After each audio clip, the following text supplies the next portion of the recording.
कान खोलकर सुन लीजिएगा। कभी भी अगर आप लोग ट्रेन में सफ़र कर रहे हैं तो सोच समझ करके आप लोग ट्रेन में सफ़र कीजिएगा। बात समझ रहे हैं। और नंबर दूसरी बात, हमारे जितने भी भाई बंधु हैं ट्रेन में सफ़र करते हैं, लोगों पर विश्वास कर लेते हैं, अटूट विश्वास कि शायद यही हमारा सब कुछ है। बात समझ रहे हैं। मैं आपको एक संदेश देना चाहता हूँ। बहुत सारे हमारे ऐसे माताएं बहनें हैं और काफ़ी सारे कनखजूरी आती हैं पास में और बोलते हैं कि दादी माँ आपके कान का हम आपका मैल साफ कर दें।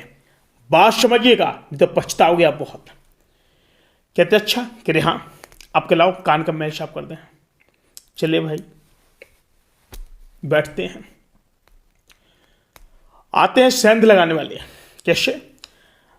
दादी माँ आप कहाँ की रहने वाली हैं? यहाँ दिल्ली क्यों आए थे? इस रेलवे स्टेशन के पास। आपको पता है ये सब लोग कनखजूरी होते हैं वो रेलवे स्टेशन के पास मिलते हैं।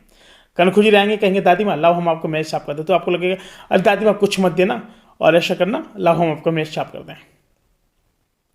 उनके पास में एक ऐसा लिक्विड रहता है, यानी ये समझो बेहोशी की दवा। आपका कान साफ करते रहेंगे और एक उंगली में दवा लेंगे, आपके यहां पर कान के नीचे रगड़ देंगे, आपको पता ही नहीं चलेगा कि आप कब सो गए। फिलहाल एक घटना नोएडा की मैं आपको बता दूं। एक दादी माँ कान साफ करवा रही थी। एक बड़ा ही सतर्क लड़का था जिसको बोलते हैं कि बड़ा सख्त, समझ रहे हो? हाँ, वो लड़का था। दूर खड़ा देख रहा था कि कनखजूर आता है। बोलता है दादी माँ लाओ आपका मेल निकाल दें, कान का मेल निकाल दे। तो वो कहते नहीं बेटा परेशान मत हो, हमें कोई मेल नहीं। अरे लाओ दादी माँ निकाल देते हैं। जब निकालते तो दूसरे तरीके से एक दूसरे मेल निकाल देते हैं। कहते अरे दादी माँ बहुत सारा आपके कान में तो ये है, देखो। अच्छा बेटा, हाँ। दादी माँ को लगता हाँ शायद सही कह रहा। निकालना शुरू कर देते हैं, रुई लेते हैं और दवा को यश से घट्टे देते हैं, जिससे उस दवा से आपके जैसी बॉडी से स्पर्श होती है। कान के नीचे जब करते तो आपके मस्तिष्क में जाती है और यहाँ से आपको बेहोशी आ जाती है, यानी नींद आ जाती है। और वो दवा कम से कम 1 से 1.5 घंटे तक के लिए बेहोशी की हालत में डाल देती है। अब दादी माँ झपकी मारने लगी और जैसे जब फुल नींद में हो गई तो उस शख्स ने नाक की पुंगरिया उतार ली। पुंगरिया जानते हो, काफ़ी महंगी होती है सोने की, काफ़ी बड़ी एकदम फूल बनी हुई मछली बनी हुई गजब की, उसने उतार के रख ली। अब क्या हुआ, जो सामान रखा था कल सामान लेकर के 1 2 3 वो लड़का वहां से देख रहा। और अब आया दूसरा व्यक्ति, दूसरा। अब क्या हुआ कि उसको लगा कि शायद ये सारा दिन का सबका ये तो धंधा है, अरे अब क्या किया जाए, कुछ समझ में नहीं आ रहा। उसने अपने दोस्त से कहा कि चलो पुलिस स्टेशन चलते हैं। पुलिस स्टेशन उन्होंने कहा कि यहाँ पर ये धंधा ऐसा क्या कि चल रहा है सर, हमने कैमरे में रिकॉर्ड किया। उन्होंने कहा क्या बात कर दी? करें हाँ, दिखाया तो अब भाई पुलिस थे। अब आपको तो पता है कि तो पुलिस तो हर जगह बदनाम लोग कर देते हैं। कुछ लोग सही और बहुत सही अच्छे लोग भी मिल जाते हैं। उन्होंने कहा कि भाई ऐसा है, हम कैसे यकीन माने कि यहाँ से वो चोरी हुई है, इस तरीके से लोग करते हैं। हम एक एक को जानते, एक एक को पहचानते। पुलिस वाले ने जब ये कहा, उन्होंने कहा सर आप एक एक को जानते पहचानते वो अच्छी बात है, लेकिन आप ही उन्हीं एक एक में से किसी एक ने ये पुंगरी उतारी, ये वीडियो है। तो कह रहे इसको तो हम नहीं जानते हैं, इसको तो पहली बार देख रहे हैं, और बाकी को जानते हैं। उन्होंने कहा आप कैसे जानते हैं? कह रहे हमारे स्टेशन पे काम है तो आने जाने लगा रहता है। अच्छा कोई बात नहीं। लड़के ने प्लानिंग की उस दिन और वहीं पर नोएडा सेक्टर में रुका। और जब उस सेक्टर नंबर से निकल करके, अरे जो सेक्टर नंबर जैसे 21 22 23 इस तरीके से, तो 60 के करीब था वो सेक्टर नंबर और ग्रेटर नोएडा के पास। उसने कहा कि ये काम से नहीं है। अपने मित्र को कहा कि देखो वो लड़का फिर से आया है, अब दूसरे को संद लगा। तो काफ़ी बूढ़ी दादी थी वो भी। जब उनके पास पहुंचता है, कहता कि दादी मैं लाओ मैं लगा। वो मना कर रही होती है, लेकिन नहीं नहीं नहीं, जबरदस्ती। ये दोनों शख्स जाते हैं, जमकर धुनाई करते हैं भाई। वो कहते क्या प्रूफ है? पुलिस आ जाती है, कहते ये ऐसा नहीं है। तब उन्होंने कहा कि देखो सर इसका प्रूफ है, आपको दिखा रहे हैं।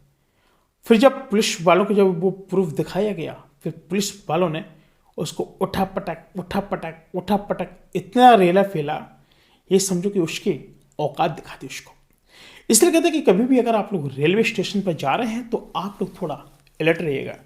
कहते हैं ना कि यात्रीगण ध्यान दें, प्लेटफॉर्म नंबर 7 पर आने वाली गाड़ी 6 पर आ रही है। बात समझ रहे हैं? जब इस तरीके से बोलते हैं काफी ज्यादा भागदौड़ होती है। उसी समय कुछ लोग टिकट लेकर के लोगों का चुरकुटपने और बेसब्री से इंतजार करते हैं, लूटने का इंतजार करते हैं। ऐसे लोग जिसको अपना अपना काम भाता है, कोई चोरी डकैती छिनैती वाले लोग रहते हैं, कई सारे मन चले लोग रहते हैं जो लोग चलते बीच राह में और स्टेशन के अंदर ही कई कांड करने शुरू कर देते हैं। लेकिन कैमरा होने के बावजूद भी, तीसरी आंख होने के बावजूद भी, लेकिन वो कहाँ सुधरने वाले जब तक पुलिस की गिरफ्त में नहीं आ जाते हैं। लेकिन फिलहाल कोई बात नहीं। लेकिन अगर देखा जाए तो अगर रेलवे स्टेशन के जो रूल्स एंड रेगुलेशंस है बहुत ही सतर्क है, और अगर उन्होंने सोच लिया तो ये समझो कि स्टेशन से कहीं बाहर नहीं निकल पाएगा बंदा, इतना दौड़ा दौड़ा के मारा जाएगा। लेकिन फिलहाल कहते हैं ना कि आखिर हम क्यों किसी व्यक्ति पर उंगली उठाएं। बात समझ रहे हैं? ये सब कुछ होने के बावजूद भी ये सारी ऐसी घटनाएं होती हैं, और जो बड़ी बड़ी घटना को भी अंजाम दे देती हैं, और जिस वजह से काफ़ी सारी समस्याओं का भी देखना पड़ता है कि भाई अभी ये क्या हो रहा है। और जब ये सारी चीज़ें होती हैं तो अत्यधिक नुकसान होता है। बात मानते हैं? तो आपसे निवेदन है कि कभी भी रेलवे स्टेशन जाओ, न ही कभी किसी का पानी पियो, न ही कभी किसी से टच हो, न ही किसी से कभी बात करो, न ही किसी से आप लोग दोस्ती करो, और न ही कभी किसी की ऐसी सलाह मानो और जिस पे आपको, यार जब आपको खुद पता नहीं वो व्यक्ति क्या, तो आप कैसे आप उसकी बात पर इतना विश्वास कर जाते हैं। काफ़ी सारे लोग होते बोलते कि ऐसा करो, ये वाली ट्रेन नहीं जाने वाली, उतर के दूसरी वाली पे बैठ लो, ये भी ट्रेन वहाँ जाने वाली है। और वो बीच रास्ते में जब आप जाते हैं ना, कुलियों से होकर के कहते हैं कि यहाँ से नहीं है रास्ता, यहाँ से जाइए, और बीच में आपको लूट लेते हैं, आपका बैग छीन लेते हैं। बल्कि लोग एक नहीं होते, सिंगल होती, कई गुरोह होती है इन लोगों की। इसलिए अलर्ट रहिए, और हमारा जब देश बदल रहा है तो आप लोग भी बदलिए, थोड़ा एक्टिव हो जाइए, नहीं तो आपको बहुत अत्यधिक परेशानी का भी सामना करना पड़ सकता है। बात समझ रहे हैं? सतर्क रहिए और बिल्कुल भी सीधेपन में मत रहिए, नहीं तो आपको काफ़ी बड़ा नुकसान हो सकता है। बात समझ रहे हैं? और हाँ साथियों, आप लोगों से मैं कहना चाहूँगा कि आपको हमेशा लेटेस्ट अपडेट मैं अपने वीडियो के माध्यम से देता रहता हूँ, और कोई अधिक जानकारी चाहिए तो वीडियो को लाइक करके चैनल को सब्सक्राइब अवश्य कर लेना। और कोई भी आपके मन में कैसे भी डाउट हो, कैसे भी क्वेश्चन हो, आप मुझसे अवश्य पूछ लेना।